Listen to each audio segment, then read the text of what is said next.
Assalamualaikum warahmatullahi wabarakatuh. Halo guys, mungkin hari ini hari terakhir kita sedikit mereview apa yang telah kita dapatkan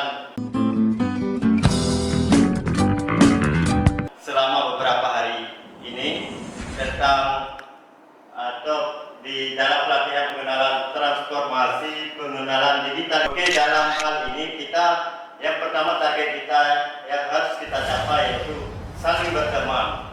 Karena dengan teman kita bisa membuka cakrawala kita, link kita, koneksi kita, sehingga kita banyak kawan-kawanlah yang membantu kita dalam bisnis dan usaha kita. Yang kedua,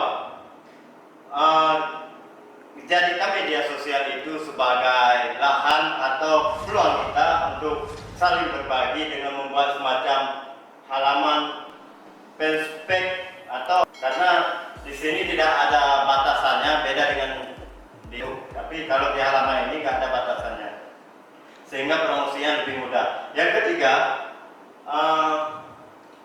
di Facebook itu atau di media sosial Facebook kita juga bisa menggunakan marketplace ini, yaitu tempat kita mempromosi juga, sehingga masyarakat luas baik itu di nasional dan internasional bisa melihat dan menjangkau apa barang kita, sehingga orang membutuhkan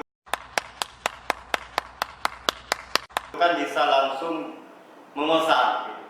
Yang keempat yaitu kita boleh bergabung di grup ekspor impor, karena target kita boleh bermimpi setinggi langit, sehingga media sosial itu dengan hal-hal positif yaitu berteman di grup ekspor impor, karena di sini berbicara kita ekspor impor berarti kita berbicara ke luar negeri, ya kan?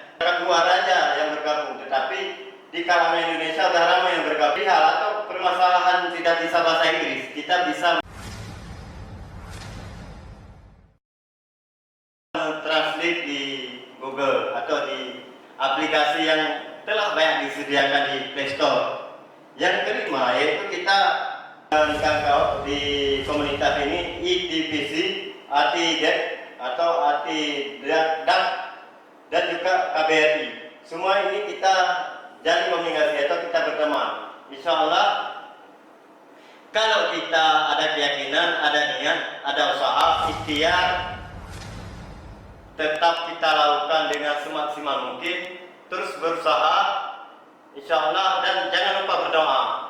Tempo yang tidak begitu lama kita bisa wirausaha yang profesional dan berkompeten, siap bersaing di dunia global, insya Allah.